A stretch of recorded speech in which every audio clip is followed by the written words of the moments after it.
नमस्कार साथियों, मैं एडवोकेट विनय पांडे प्रयागराज आप लोगों को बताना चाहता हूं दोस्तों 72,825 शिक्षक भर्ती का थोड़ा सा मैं अपने शब्दों में अपडेट आपको देना चाहता हूं। चूँकि काफ़ी लोगों को मैसेज आ रहा है सर आप कोई अपडेट नहीं दिए। चूँकि दोस्तों मैं सुप्रीम कोर्ट में हूं और थोड़ा सा मेरा अन्य मैटर भी कुछ था, उसमें थोड़ा बिजी था।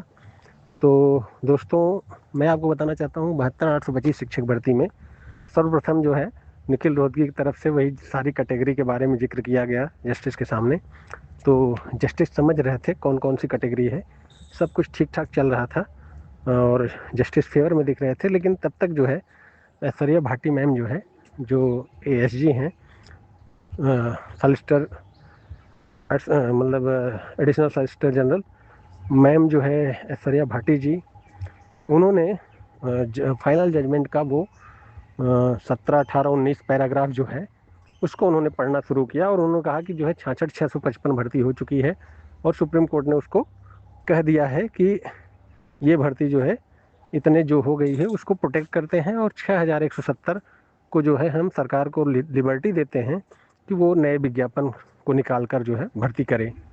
तो यहाँ दोस्तों कोर्ट को यहाँ बात समझ में आई कि 6,170 को उन्होंने कह दिया है कि लिबर्टी दे दिया है कि फाइनल मतलब इसको करने के लिए सरकार का कहना है कि हमने जो है नई भर्तियों में इसको ऐड कर दिया। अब दोस्तों लेकिन जबकि इन्होंने कहीं ऐड नहीं किया है। वेद प्रकाश निमेश का एक केस है हाई कोर्ट में दोस्तों, उसमें कुछ प्रूफ है ऐसा जो कि ये इन्होंने कहा था कि मतलब जोड़े नहीं हैं और कुछ मतलब सारे पद खाली हैं, 7800 समथिंग पद खाली हैं। ये सारी चीज़ें दोस्तों उसको साक्ष्य इकट्ठा करना पड़ेगा। दूसरी बात दोस्तों मैं आपको कहना चाहता हूँ कि ये जो स्टेट है, स्टेट बार बार वो फाइनल जजमेंट की बात कर रही थी। तो वहाँ पर कुछ हमारे अधिवक्ताओं ने जैसे मीनाक्षी अरोड़ा ने बहुत अच्छा जो है पक्ष रखा। उन्होंने कहा कि जो है कि 66,655 मीनाक्षी अरोड़ा, वी राघवन, ये कुछ ऐसे वकील हैं जो कि बहुत ही बढ़िया आज बहस किए और उन्होंने दोस्तों उन्होंने स्पष्ट कहा कि जो कुछ बहुत से लोग ऐसे हैं जो कि कम नंबर वाले हो गए हैं और हाई नंबर वाले नहीं हुए हैं। ये 66,655 पे ही उन्होंने संशय रखा और उन्होंने ये कहा कि ये 66,655 पद ही नहीं हुए हैं और ये जो है खाली एफिडेविट दे दिए। तो यहाँ पर जो है जस्टिस शील नागू ने कहा कि अगर ऐसा कुछ है कि आपको लगता है कि 66,655 नहीं हुआ था तो आप उस जजमेंट के बाद आप रिव्यू क्यों नहीं किए, रिव्यू करके उसमें क्यों नहीं अपना पक्ष रखे। तो ये सारी चीज़ें वहाँ हो रही थी। फिलहाल तो दोस्तों सरकार की वकील जो ऐश्वर्या भाटी हैं उनकी तरफ से बार बार ये हो रहा है कि 66,655 पद भर लिए गए और जो है 6,170 पोस्ट जो बची है वो हमने फ्रेश एडवर्टीजमेंट में जोड़ दिया। अब हमको यहाँ ये साबित करना है दोस्तों, कोर्ट ने कहा कि अगली डेट पर हम जो है 9 अलग अलग कैटेगरी के एक एक सीनियर को सुनेंगे और जो है मेंटेबिलिटी पे हमको सबसे पहले सारे लोग हमको वो करिए कि आपका कंटेंट कैसे मेंटेनेबल है। जब अंतरिम आदेश हुआ था तो आपने कंटेम्प्ट किया नहीं किया, सुप्रीम कोर्ट में जब अंतिम ऑर्डर आया तब आपने कंटेम्प्ट इतने लेट किया। मान लो इतना लेट का तो मान लो चल जाएगा, लेकिन वो कह रहे हैं कि चूंकि डिले माफ हो गया है, उन्होंने कहा अंतरिम आदेश के बाद आपने कहाँ कंटेम्प्ट किया। तो दोस्तों उसके लिए एक कंटेम्प्ट हुआ था 190/2016, उसमें जो 3 बार सुप्रीम कोर्ट ने आदेश दिया है विभिन्न अंतरिम ऑर्डर का पालन हो, उसमें वो सारा जिक्र है जैसा कि मुझे पता चला। तो दोस्तों वो सारे का जो है वो एक वो हो जाएगा। फिलहाल वो 12/091 के लिए था। अगर उसमें ऐसा जिक्र है कि जो 17 नवंबर को या फिर 24 अगस्त को, 24 फरवरी, 24 अगस्त, 17 नवंबर, ऐसे 3 बार जैसे दीपक मिश्रा ने कहा था कि हमारे विभिन्न अंतरिम आदेश का पालन हो, तो दोस्तों उसका अगर जिक्र उसमें है तो निश्चित रूप से सारी याचिकाओं का वो संरक्षण करेगा। दूसरी बात दोस्तों ये है स्टेट का ये कहना कि जो है 6,170 पोस्ट हमने उसको ऐड कर दिया। तो दोस्तों उसके लिए मैंने कहा कि वेद प्रकाश निमेश का एक जो केस है एससी एसटियों के लिए जो है उन्होंने हाई कोर्ट में दाखिल किया था कि सीटें एससी एसटी की बची हैं वो मिलनी चाहिए। तो उसमें दोस्तों वो सारा साक्ष्य है जिससे ये साबित हो जाएगा कि 6,170 पोस्ट को इन्होंने नहीं भरा है। हाँ तीसरी बात ये है कि आनंद यादव में ये जो शिक्षा मित्र वाले मैटर में उन्होंने कहा था कि शिक्षा मित्रों को सीटों को 2 बार में भरा जाए। 1,37,500 शिक्षा मित्र जो समायोजन हुआ था उनका रद्द हुआ था, तो 68,500 की भर्ती आई थी और 69,000 की।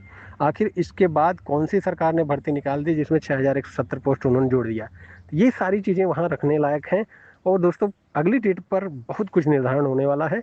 हाँ देखिए, लंबी डेट लगने से बहुत से लोगों में निराशा होती है, लेकिन दोस्तों चूंकि जस्टिस करोल जब केस को छोड़ दिए तो अब नए जज के पास जाएगा, तो निश्चित रूप से दोस्तों वो पूरा मैटर समझेंगे और स्टेट की तरफ से जब प्रश्न उठेंगे तो उसको संतुष्ट भी करना जरूरी है। देखिए लेकिन अगला डेट बहुत अहम है और निश्चित रूप से बहुत सारे साक्ष्य हैं जिससे ये साबित होता है कि जो है कि नहीं, एक तो इन्होंने 66,655 भर्ती ही नहीं किया दोस्तों। 29,000 जब भर्ती हुई थी तब इसके बाद रिप्रेजेंटेशन लिया गया था, जो 75,000 रिप्रेजेंटेशन आया था, वो सारी चीज़ें उसके बाद दोस्तों 29,000 की भर्ती के बाद किन लोगों को सरकार ने भर लिया, वो ब्रेकअप लिस्ट आज तक संशय में है कि आपने किन लोगों को भर लिया। पैरेलल आप प्रोसेस क्यों चलाए? जब सुप्रीम कोर्ट के अंतरिम आदेश से भर्तियां हो रही थी तो आप पैरेलल दूसरा प्रोसेस क्यों चलाए? अगर 29,000 के बाद की जो है अगर 29,000 कुछ समथिंग जो भर्ती हो गई थी उसके बाद का जो ब्रेकअप लिस्ट मांगा जाए कि आपने किन किन लोगों को भर लिया, तो वो चीज़ें दोस्तों कहीं ना कहीं सरकार उसमें फंसेगी। उन सबका लिस्ट लेके आओ कि 29,000 जब भर्ती हो गई थी तो कितने लोगों का, और आज के दौर में दोस्तों अगर कोर्ट चाहे तो आज की डेट में 72,000 में कितने लोग सिलेक्ट हैं, सबका लिस्ट अगर मंगा ले और कब कब नियुक्ति मिली तो उससे स्पष्ट हो जाएगा। ये सारी चीज़ें आगे आने वाले समय में आएगी। लेकिन दोस्तों एक चीज़ तो स्पष्ट है कि जस्टिस दत्ता मेंटेबिलिटी पर सुनेंगे और मेंटेबिलिटी पर उनको ज़रूर संतुष्ट करना पड़ेगा। इसके बाद दोस्तों ज़्यादा टाइम नहीं लेंगे, क्योंकि आज ही वो अगर जो है, चूँकि सरकार ने काउंटर लगाया इतने लेट, पहले तो उन्होंने कहा जो है जब रजिस्ट्रार के यहाँ कोर्ट में लगा था कि हम नहीं दाखिल करेंगे काउंटर, तो दूसरी तरफ फिर एक दिन पहले जो है उन्होंने काउंटर दाखिल कर दिया। तो दोस्तों कोई भी काउंटर अब उस पर हम लोगों को अगर रिजवाइंडर लगाना है तो निश्चित रूप से दोस्तों उसमें टाइम लगेगा, क्योंकि हमको सब साक्ष्य ढूंढना पड़ेगा। एक एक उनके काउंटर के पॉइंट को जो है हमको उसको खारिज करने के लिए एक एक साक्ष्य लगाना पड़ेगा। जैसे इन्होंने देवेश शर्मा के जजमेंट का हवाला दिया है कि बीएड वाले आज की डेट में एलिजिबल नहीं है। अरे देवेश शर्मा का जजमेंट तो 2018 का जो नोटिफिकेशन आया था एनसीटीई का बीएड को शामिल करने को, उसको क्वेश किया है, ना कि 2011 का जो वो है 2010 का नोटिफिकेशन, उसको जो है 2011 में जो टीटी वाला आया है ये सब। तो दोस्तों फिलहाल तो हमारा स्पष्ट मानना है कि देवेश शर्मा का तो अननेसेसरी इन्होंने लगाया है, और निश्चित रूप से हमारी तो उस नोटिफिकेशन से भर्ती ही नहीं थी, हमारी तो और पहले की भर्ती थी। ये भी दोस्तों साबित हो जाएगा। दूसरी बात दोस्तों एक चीज़ और मैं कहना चाहता हूँ कि सरकार का जो एफिडेविट है उसको पॉइंट बाय पॉइंट खंडन, चूँकि टाइम मिला है ज़रूरी था। बहुत से लोग कहते हैं कि एक महीना लंबी डेट लग रही है, इससे निराशा हो रही है।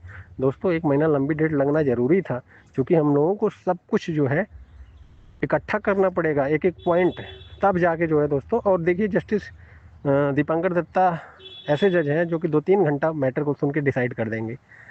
29, 38, 34 में पहले दिन इन्होंने 2 घंटा सुना था, 2019 से मुकदमा चल रहा था और 2 घंटा सुन के उन्होंने मैटर डिसाइड कर दिया था। तो इसमें भी इस तरह का हो सकता है।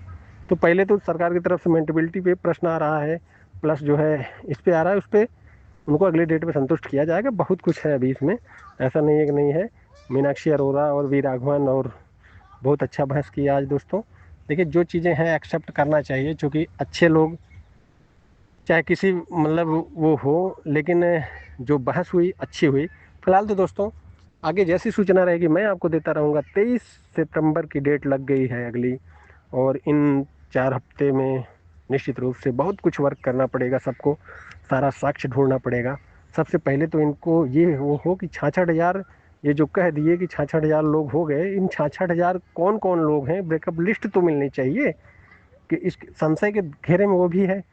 वहाँ आर्डर में आप स्पष्ट लिख रहे हो कि विभिन्न हमारे अंतरिम आर्डर को हम प्रोटेक्ट करते हुए 66,655 को प्रोटेक्ट करते हैं। तो सारे अंतरिम आर्डर जब हो गए तो ये लोग कहाँ से आ रहे हैं? यही तो जस्टिस करोल कह रहे थे कि अगर सारे अंतरिम आर्डर आपने कहा हो गए हैं तो ये सब इतने लोग कहाँ से आ रहे हैं, निकल रहे हैं?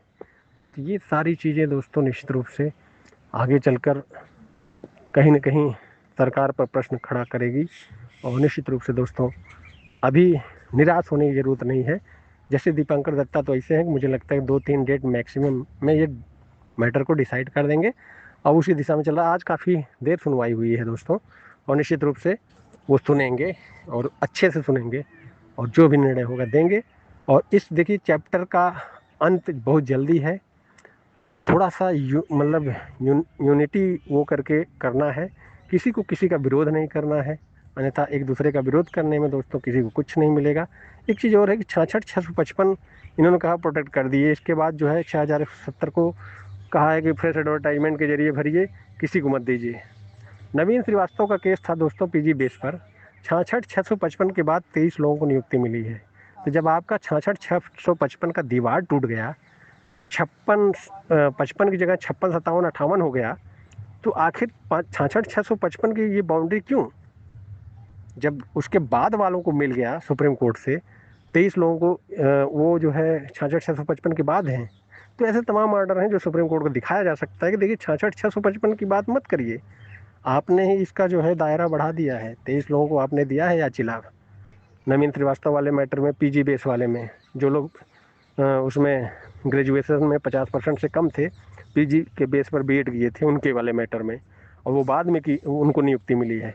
तो दोस्तों ऐसे तमाम आर्डर हैं सुप्रीम कोर्ट के, जिससे हम ये साबित करने के लिए जो है, और ये सारी चीज़ें जो मैं बता रहा हूँ दोस्तों, सब लोगों को गौर करना जरूरी होगा। वेद प्रकाश निमेश वाले केस में जो चीज़ें हैं कि 6,170 को इन्होंने कहीं जोड़ा नहीं है, इन्होंने वो चीज़ें हैं। दूसरी ये कि 66,655 का दायरा बढ़ चुका है, 23 लोगों को इन्होंने दिया था पीजी बेस वाले मैटर में बाद में, तो 66,655 अब रह नहीं गया, वो 56, 57, 58, 59, 60 हो गया, तो काहे नहीं 72,000 हो सकता है? तो निश्चित रूप से सुप्रीम कोर्ट के ही आदेश से वो बाउंड्री टूटी है। तमाम सारी चीज़ें हैं। देवेश शर्मा का तो तुरंत उड़ जाएगा, क्योंकि वो 2018 के नोटिफिकेशन पे हमारी भर्ती नहीं थी। 2018 का नोटिफिकेशन बीएड को शामिल करने वाला रद्द हुआ है, और दूसरा नहीं हुआ है, हम लोगों का पहले का है, हम लोग माने जाएंगे। धन्यवाद दोस्तों, ऑडियो काफ़ी लंबी हो रही है, काफ़ी चर्चा करना है आपसे इस मैटर पे। फिलहाल हम ऑडियो बनाते रहेंगे, और क्या चीज़ें हैं, काफ़ी टाइम मिला है, और सारे पैरोकारों को ये ऑडियो वीडियो भेजिए, ताकि जो है इन चीज़ों पर तैयारी करें। अगली डेट पर तैयारी नहीं करेंगे दोस्तों तो मेंटेबिलिटी पे प्रश्न उठ के ये उसी दिन डिसमिस हो जाएगा। और इसलिए हमको हर चीज़ पे जो है, जो हमारी ऑडियो है दोस्तों, इसको अपने पैरोकार, सारे पैरोकारों को भेजिए, हर ग्रुप में भेजिए, ताकि जो है इन सब पर तैयारी हो, और जहाँ जहाँ से मैं बता रहा हूँ वो सारी चीज़ें लगें। सुप्रीम कोर्ट में नवीन श्रीवास्तव वाला केस, वेद प्रकाश निमेश का हाई कोर्ट वाले केस में जो चीज़ें हैं, सारी चीज़ें। धन्यवाद।